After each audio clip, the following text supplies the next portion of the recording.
Assalamualaikum warahmatullahi wabarakatuh. Pada hari ini kita akan mengadakan kegiatan workshop persiapan implementasi layanan pendidikan sistem kredit semester yang diselenggarakan oleh SMA Negeri 4 Pamekasan. Mari kita ikuti kegiatan ini yang narasumbernya adalah Bapak Haji Mujib SPD MM.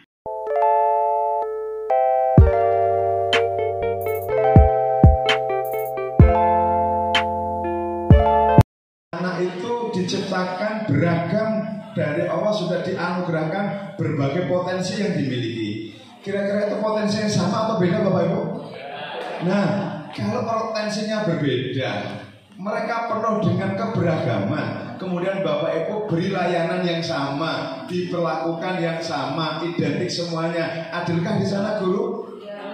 Nah, jadi SKS ini menjawab itu.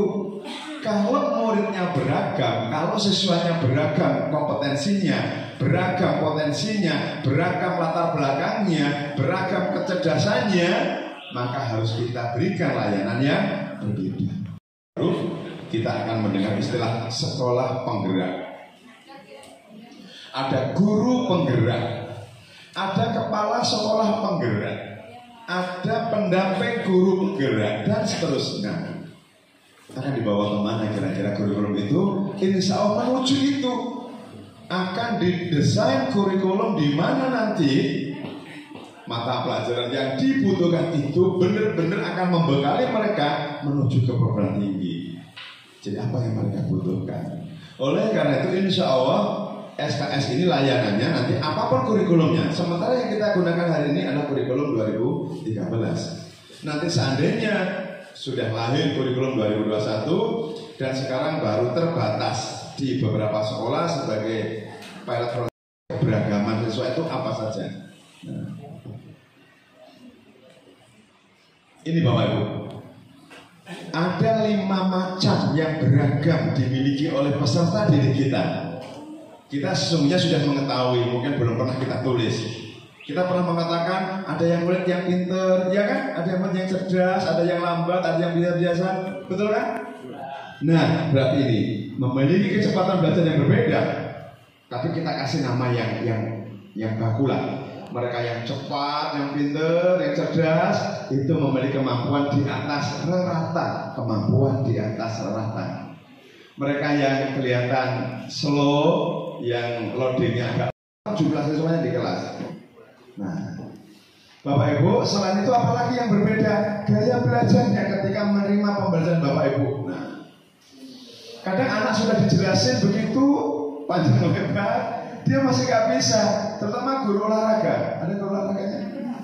Nah, kan harus diberi contoh gerakannya. Kalau ada senam yang baru, ada mungkin gerakan start lari jarak pendek, sprint, misalkan jarak menengah, atau pasti harus dipraktekkan sama gurunya. Gimana dengkulnya taruh mana, lututnya taruh mana, itu harus dipraktekkan. Itu namanya mereka gaya belajarnya kinestetika. Mereka cepat menangkap kalau diperagakan, termasuk guru tari, guru olahraga. Bukan hanya itu juga, bisa jadi guru yang lain.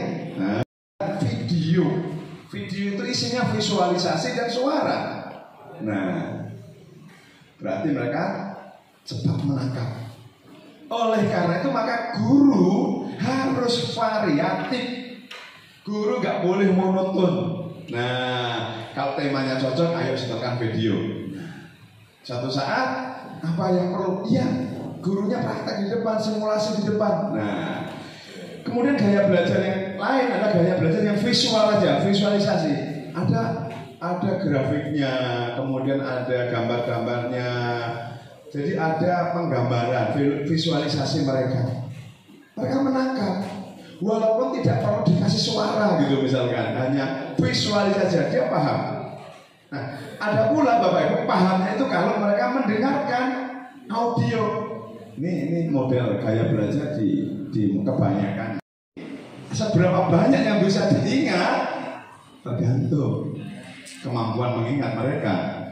Ada yang hanya mendengar itu dikuasai 10%, ada yang 25%. Nah, tipe siswa pembelajar audio ini mungkin kuat betul dia untuk melalui pendengaran saja tanpa digambarkan melalui seperti audio visual, kinestetik maupun visualnya. Nah, kalau siswa ini memiliki 4 macam gaya belajar ini, berarti guru harus menyajikan pula dengan beragam seperti ini. Bapak Ibu sudah pernah menggunakan video untuk anak-anak? Pernah membuat PPT seperti ini? Sering. Pernah hanya ceramah saja? Dominan. Pernah, mungkin hanya terbatas beberapa guru saja. Nah, kan? Itulah supaya siswa kita itu terpenuhi. Nah, kalau kita tahu gaya belajarnya, maka kita harus tahu kita harus seperti apa mengajar di dalam kelas seperti itu. Nah, jadi anak-anak kita memiliki gaya belajar yang berbeda, kecepatan belajar yang berbeda. Ditambah nomor 3, Howard Gardner, tokoh pendidikan dari Amerika Serikat, mengatakan bahwa manusia itu memiliki kecerdasan ganda. Bahkan penelitian dia yang terakhir bukan 8 seperti tapi 9 macam kecerdasan manusia. Bapak Ibu pernahkah menemukan di kelas ada anak yang potensi otak kirinya lemah tapi otak kanannya bagus? Bisa membedakan belahan kanan sama belahan kiri otak kanan dan otak kiri? Kalau matematik, logika, hitung-hitungan itu belahan otak mana? Kiri. Karena dominan dia. Diajari seni rupa, diajari gambar, diajari tari, olahraga, nggak bisa bagus. Pokoknya yang bisa saja dia. Berarti anak ini dominan otak kirinya. Oh, dia kalau fisika, matematika jagonya. Begitu dia gambar, seni rupa, lemah dia di situ. Termasuk saya, lemahnya di gambar. Coba Bapak Ibu lihat, kalau suruh gambar pemandangan dari sekarang digambar apa? Gunung, gunungnya berapa? 2, di tengahnya kasih apa? Nah, sampai sekarang ya begitu itu. Ayo, kalau gambar bebek, lalu mulutnya taruh sebelah mana? Kiri. Coba pernah kanan? Jarang. Kedelapan kecerdasan ganda ini tidak sama di antara mereka walaupun bersaudara. Bapaknya punya potensi menurunkan sifat-sifat orang sendiri. Nah, pandai memainkan hampir seluruh alat musik dia bisa. Ibunya orang matematika misalnya. Nah, tergantung nanti gen itu 75% akan ikut bapak. Kalau itu gen dominannya, bisa lagi ibunya resepsi yang lemah. Itu hanya 25% yang muncul. Atau dibalik nanti. Nah, anak-anak kita itu seperti itu. Jadi kalau ada siswanya yang pinter matematika, jangan dipaksa pinter musikal, jangan dipaksa pinter linguistik maupun naturalis. Berarti kalau nanti bapak ibu menyadari ini, bisa berkembang bagus di semuanya, maka cukup diberi tuntas saja lah. Berapa KKM di sekolah? Udah kasih 75 saja. Berkali-kali dari media gak bisa-bisa, terakhir kasih tugas. Tapi tugasnya yang sama dengan KD. Minimal suruh buat kalau olahraga yang sering itu suruh buat apa? Clipping biasanya guru olahraga tuh minta buatnya clipping tentang apa? Tentang sekarang lagi diputar sepak bola Liga Perebutan Piala Menpora misalnya. Kan gampang tinggal gunting dia komentarin lah. Itu tugas yang sangat ringan tapi jangan tugas daripada berkali-kali diuji praktek juga nggak bisa, nggak tuntas. Kenapa dia memang nggak punya kemampuan itu? Kemampuan dia di mana? Di otak kirinya. Nah, itu yang ketiga. Ilmu perkembangan jiwa dan perbedaan. Bahwa manusia itu memiliki 4 macam kecerdasan. 4 macam kepribadian. 1 yang namanya sanguinis, 2 koleris, 3 melankolis, dan 4 flegmatis. Nah, Bapak Ibu ingin tahu ciri-cirinya masing-masing kepribadian? Masuk kepribadian. Teman-temannya akan bisa lihat, termasuk orang yang energik. Energik itu Bapak Ibu tolong dikumpulkan ya nilainya, langsung kumpul dia. Bapak Ibu tolong dikumpulkan soalnya ya langsung. Nah, yang cepat mengumpul on time waktu itu termasuk kategori energi. Ibu Bapak termasuk kategori energi apa tidak?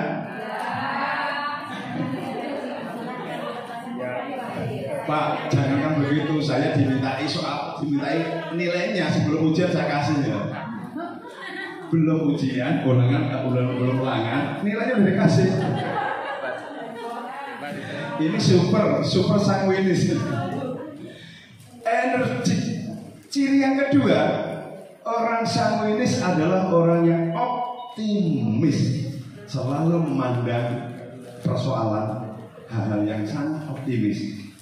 Dia nggak pernah bicara ngeluh, nggak pernah menyampaikan bla bla bla ini loh nanti kesulitannya ini. Enggak, dia selalu menyampaikan hal-hal yang sangat mendorong untuk bisa tercapai itu. Optimis. Jadi energi gandengannya optimis. Sudah melihat teman-teman? Oh, bapak ini energi, kok ini optimis. Kalau ada orang yang sanguinis ini orangnya mudah berteman, ramah, supel. Nah, biasanya kalau orang ramah, supel pasti banyak temennya kan? Nah, orang seperti ini biasanya pula suka memberikan advice, motivasi, memberikan pandangan, memberikan ide, memberikan gagasan, barangkali juga menasihati. Gimana suka traktir? Oh, suka traktir, betul. Ya. Iya. Nah, apakah Anda, Bapak Ibu, termasuk yang sanguinis ada di sini? Udah, pokoknya yang cocok tulis saja ya. Oh ya, saya sanguinis lah ya. Tetapi ingat, orang sanguinis itu punya kelemahan apa? Emosional dan sensitif. Itu pasangannya. Jadi kalau sensitif nggak jadi, ya jadi pilih sanguinis. Jangan dipilih-pilih, yang mana yang cocok lah. Nah, orang sanguinis itu memang emosional. Kenapa? Kalau ada kalimat yang menyentuh dia langsung sensitif sekali. Jadi bisa diceritakan itu ada kelemahannya. Kepribadiannya bagus, ramah, ceria, mudah berteman, suka motivasi, energi, optimis bagus. Tapi ini ada sisi lemahnya. Manusia bukan malaikat. Jadi kalau ada orang yang gak sempurna, dimaklumi. Tapi lihat positifnya. Jadi kalau Bapakku melihat positifnya seseorang, tidak melihat negatifnya, pandangan jenengan bagus. Jangan hanya mengenal temannya, jeleknya aja yang dirasanya dibawa kemana-mana. Positifnya gak pernah dihargai. Nah inilah Bapak Ibu. Kalau nanti ada siswa kita, murid kita, anak-anak kita di dalam kelas itu, oh iya dia tipe sanguinis, berarti cara kita menyampaikan kalimat bahasanya harus agak halus karena dia tergolong anak-anak yang sensitif dan emosional. Kalau enggak ya enggak, ya dia jelas, tegas jawabannya. Diterima, ditolak ya ditolak gitu loh ya. Jadi enggak ngambang, enggak menggantung gitu. Diterima cintanya diterima, ditolak ya ditolak gitu maksudnya.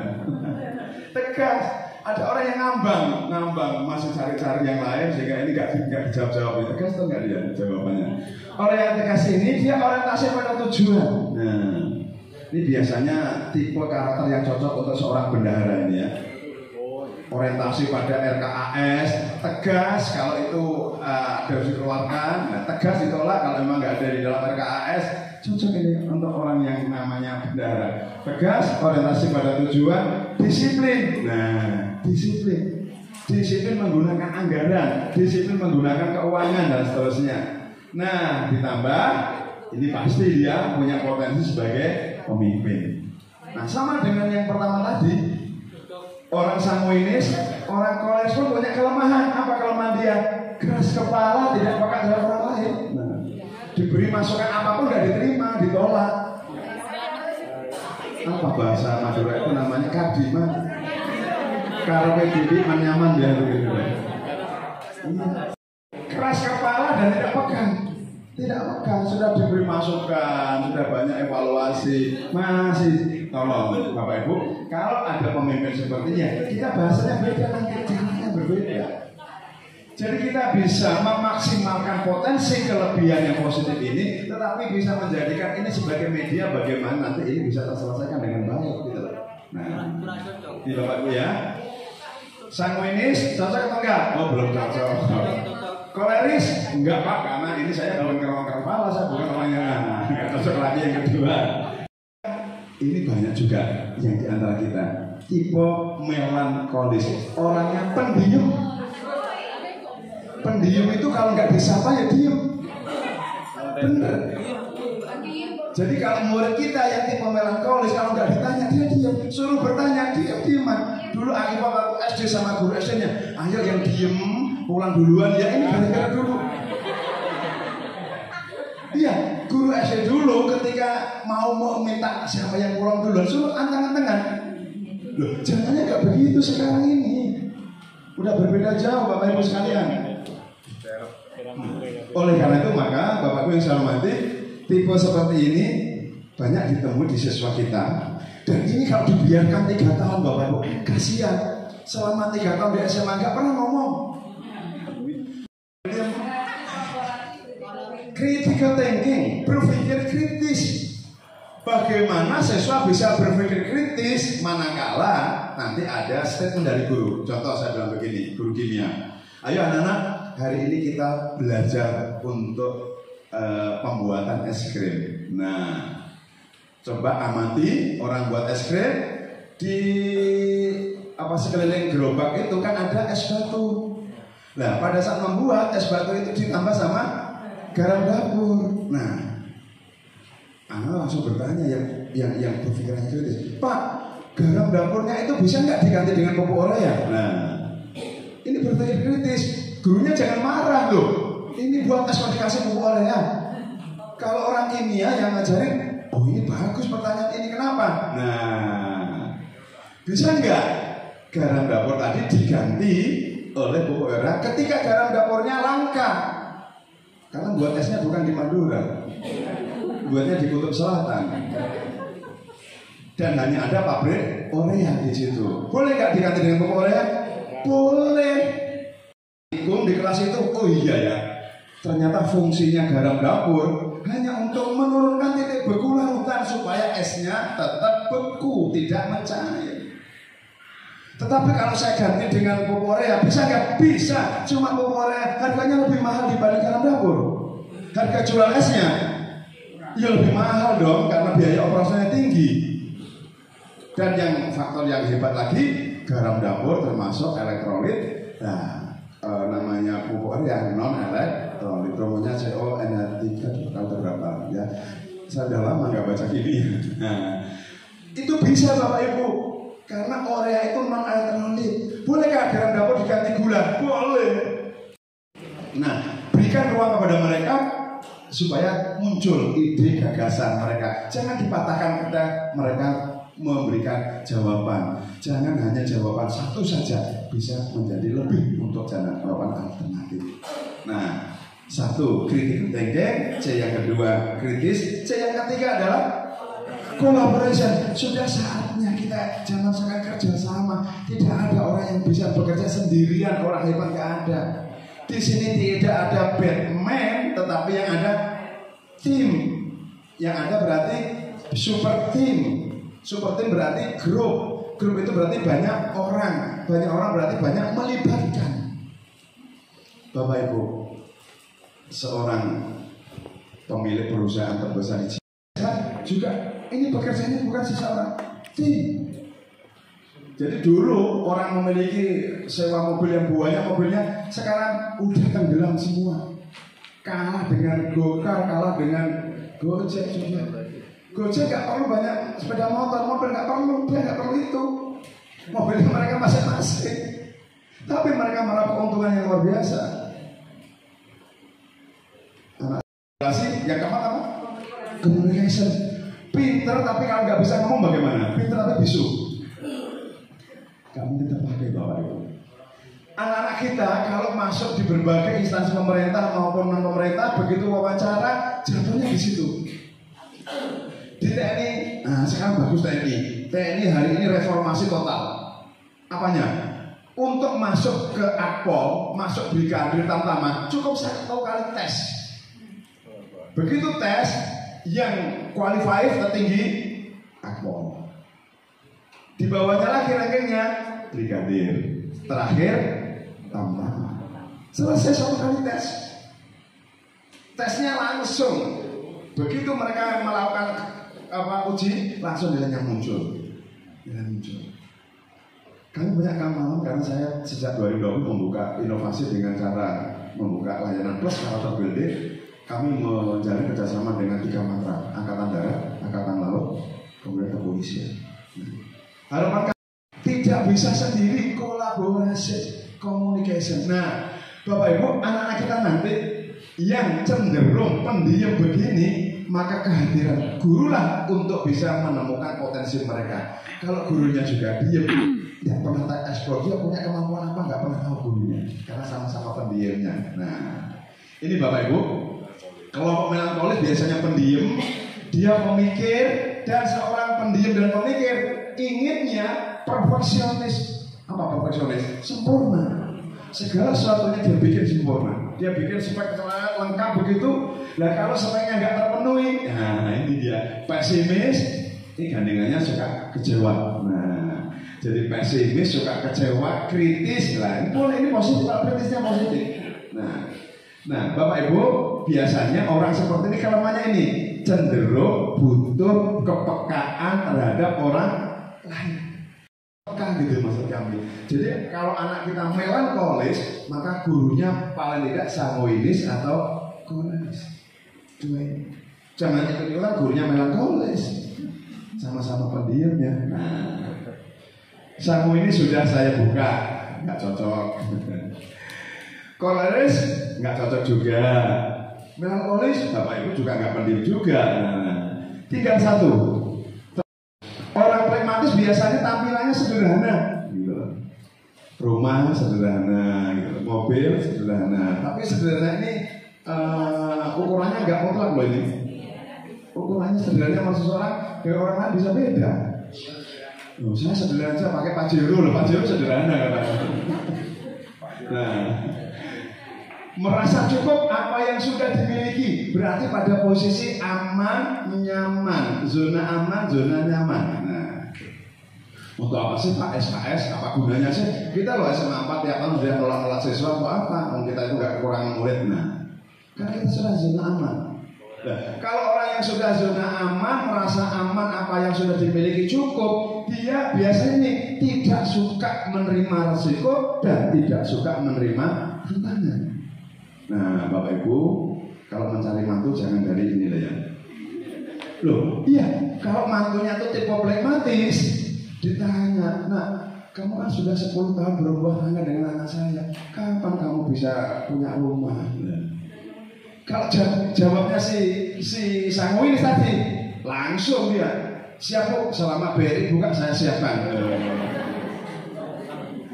Ya, apa ini? Kredit dengan tanpa uang muka hari ini, iya rumah, mobil yang harganya di bawah 1.500 sekarang tanpa uang muka juga dan tanpa PPN juga.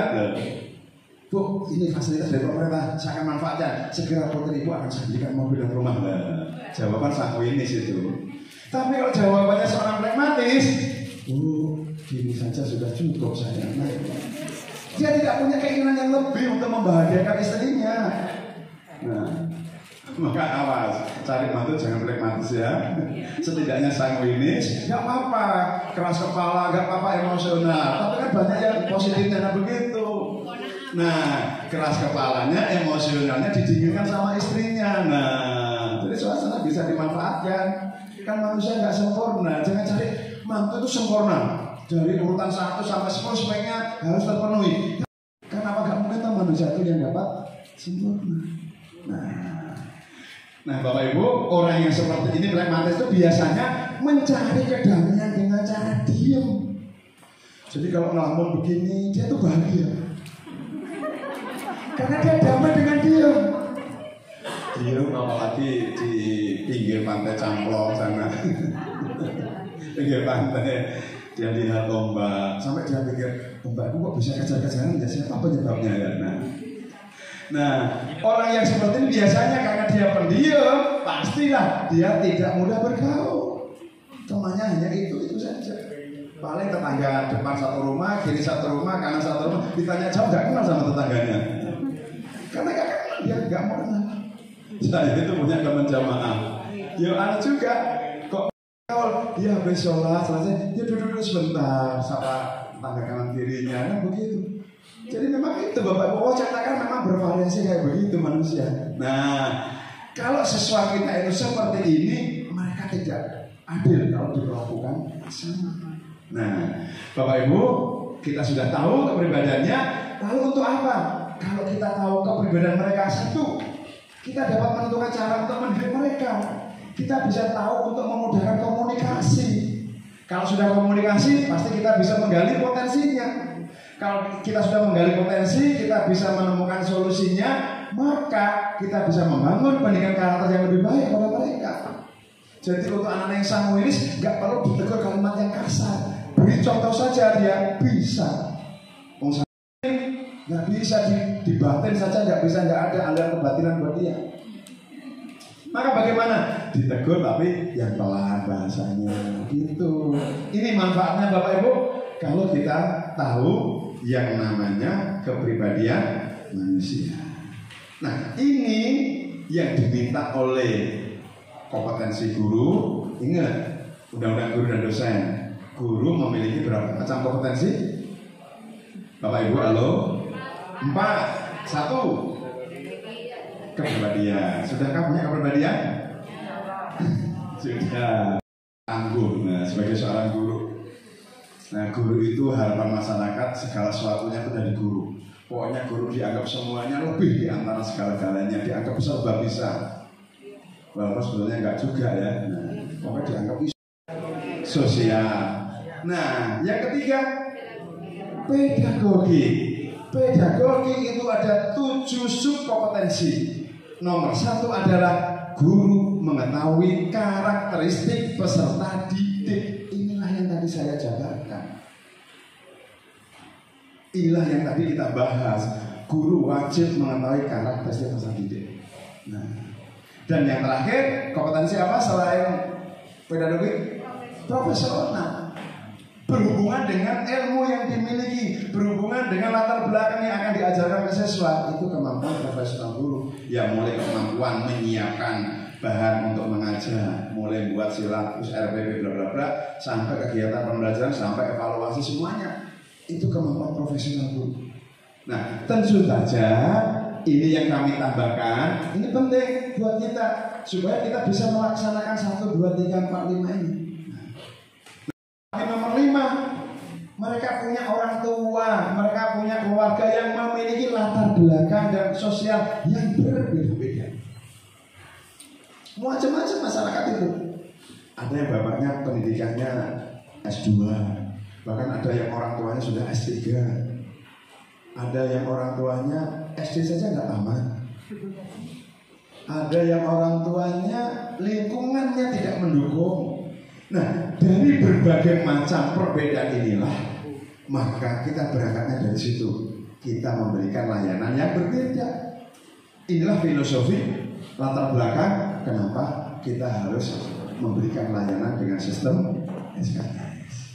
Ini secara filosofi kodrat manusia seperti ini. Maka pendidikan hadir dengan layanan yang memperhatikan perbedaan itu. Nah, layanan yang berbeda itu dinamakan diversifikasi layanan pendidikan.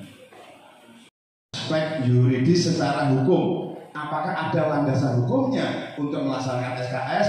Sudah dituangkan di dalam Undang-Undang Nomor 20 Tahun 2003. Ingat Bapak Ibu, undang-undang apa? Sidiknas. Sistem pendidikan nasional. Kita sudah diingatkan pasal 12 ayat 1 poin B. Apa bunyinya? Setiap peserta didik, siswa kita, pada setiap satuan pendidikan berhak mendapatkan pelayanan pendidikan sesuai dengan bakat, minat, dan kemampuannya. Berarti yang bakat voli ya layani dengan kemampuannya.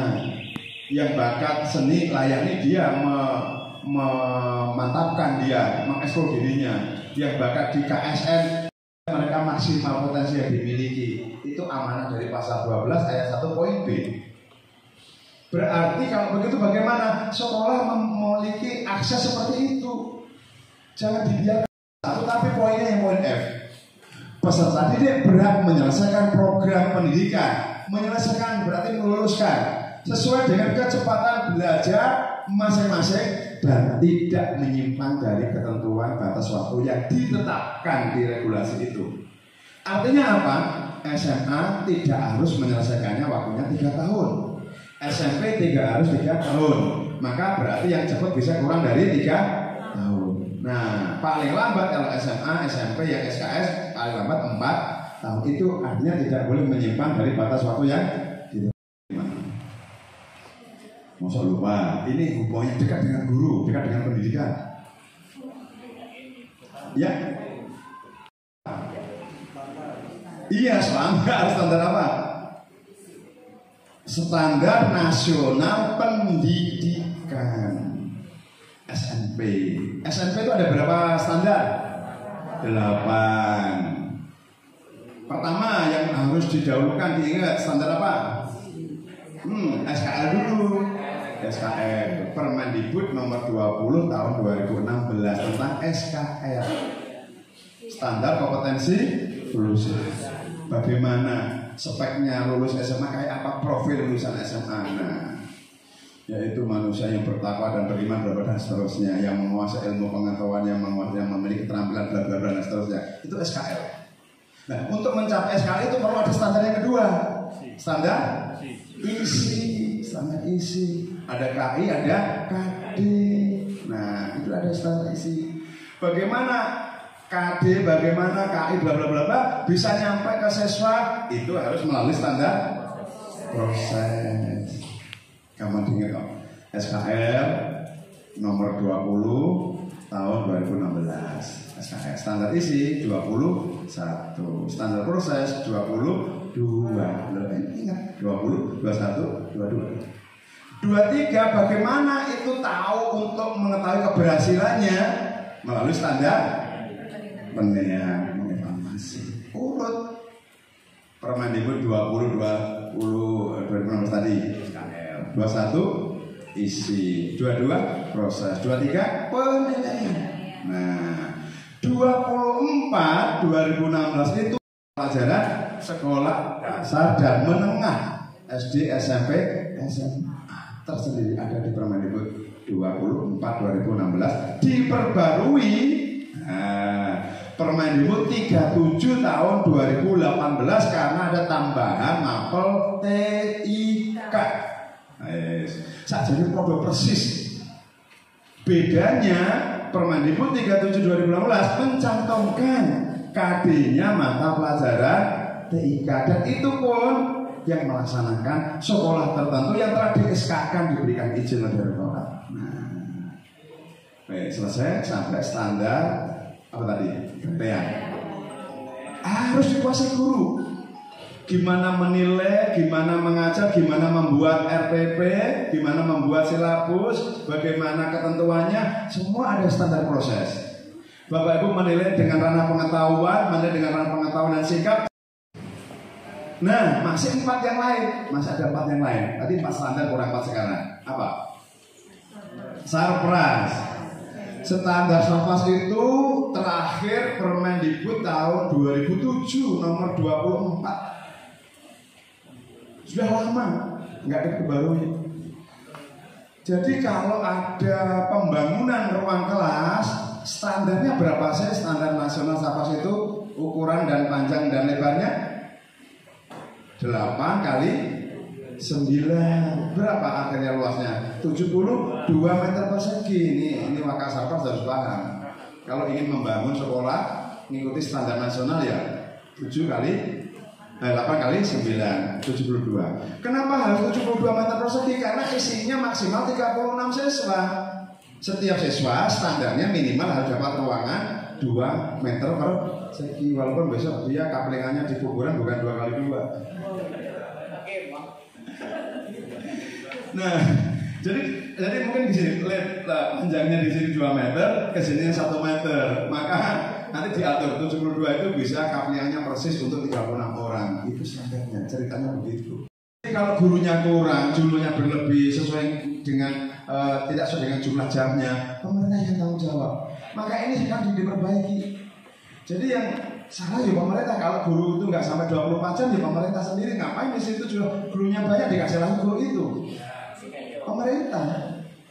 Bukan guru, bukan kepala sekolah punya tanggung jawab, bukan kabin, bukan kepala dinas provinsi, tidak, pemerintah. Yang ketiga, standar apa lagi?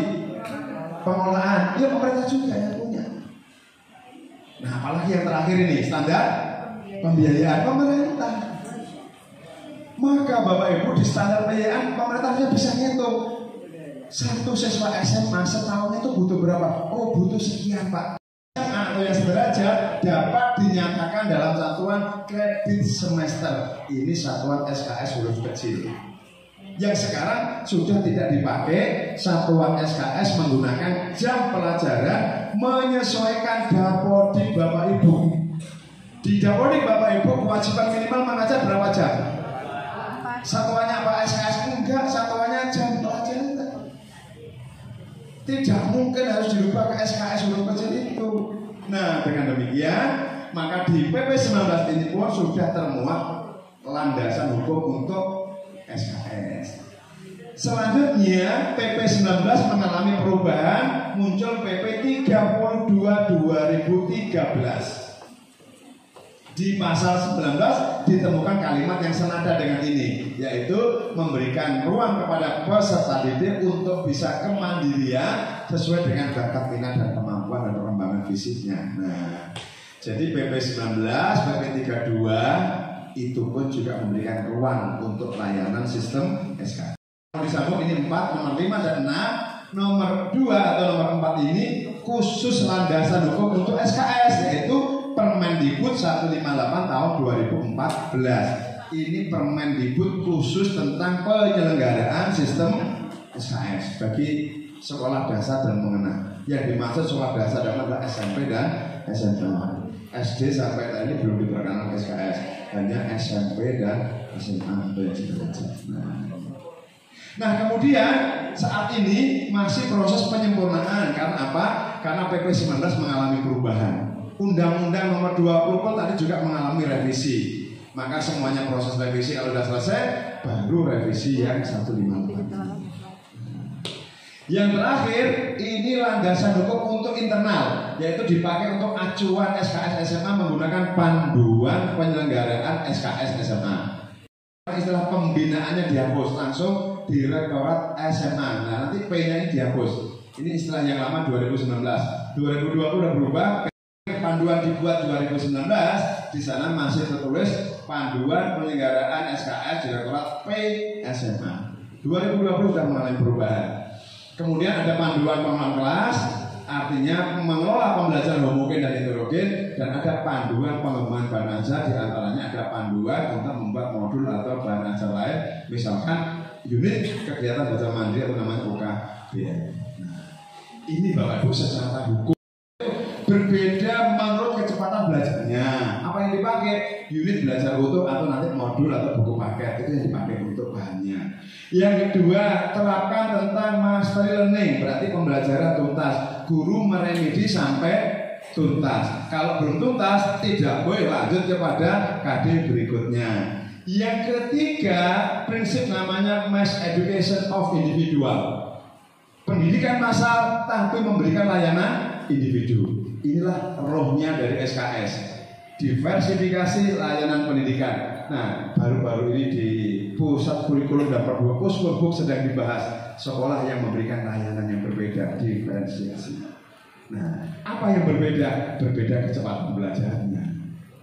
Nah, Bapak Ibu, inilah yang dimaksud dengan diversifikasi layanan pendidikan. Maka untuk itu kita tinggal SKS tidak mengenal tinggal kelas. Nah, kalau sistem paket, rapotnya pasti ada tulisannya naik atau tidak. Bapak Ibu pernah melihat responnya orang tua ketika terima rapor anaknya tidak naik? Bagaimana? Senang? Bahagia? Atau mereka susah, marah, emosi? Di rumah dipukul.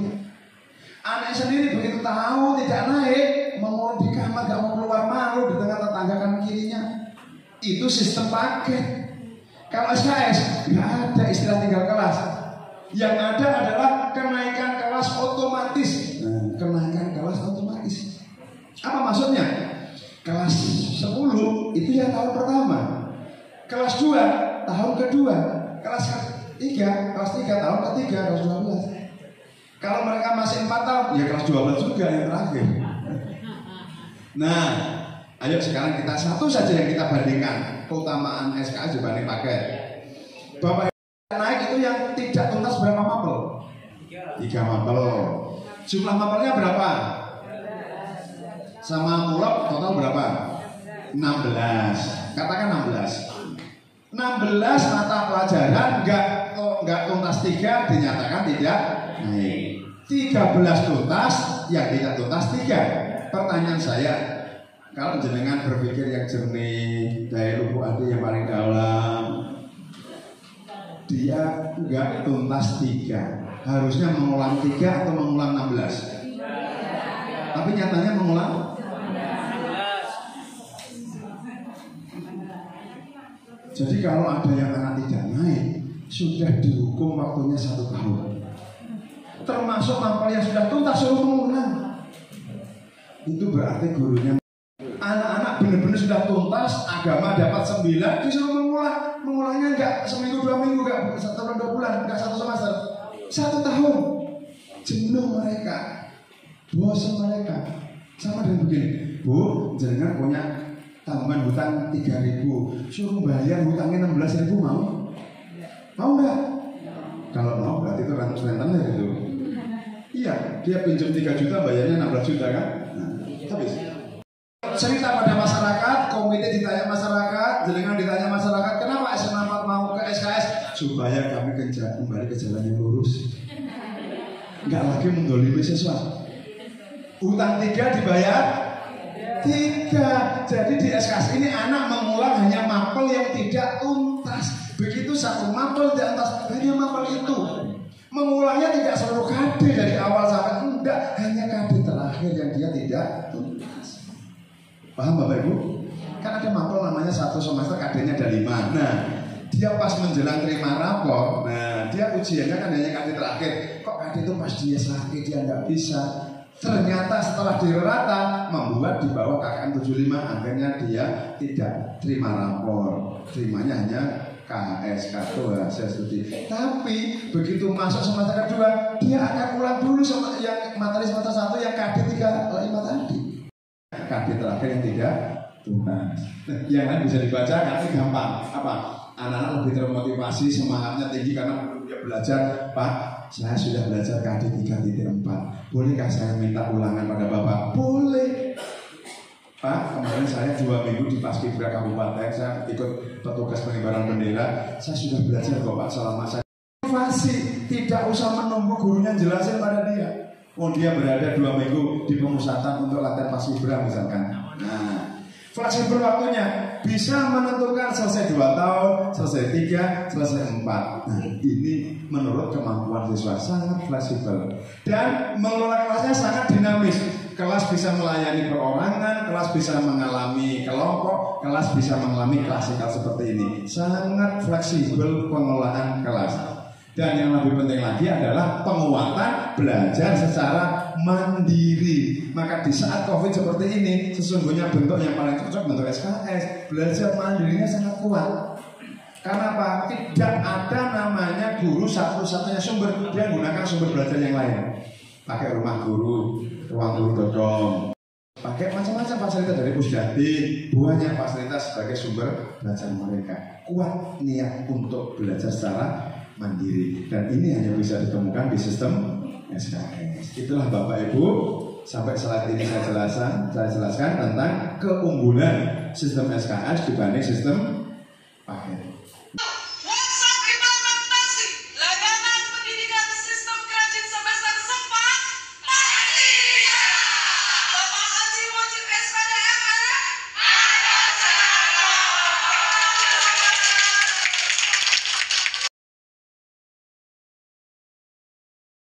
Akhirnya selesai juga workshop implementasi layanan pendidikan sistem kredit semester pada SMA Negeri 4 Pamekasan. Terima kasih. Jangan lupa like, share, dan subscribe. Assalamualaikum warahmatullahi wabarakatuh.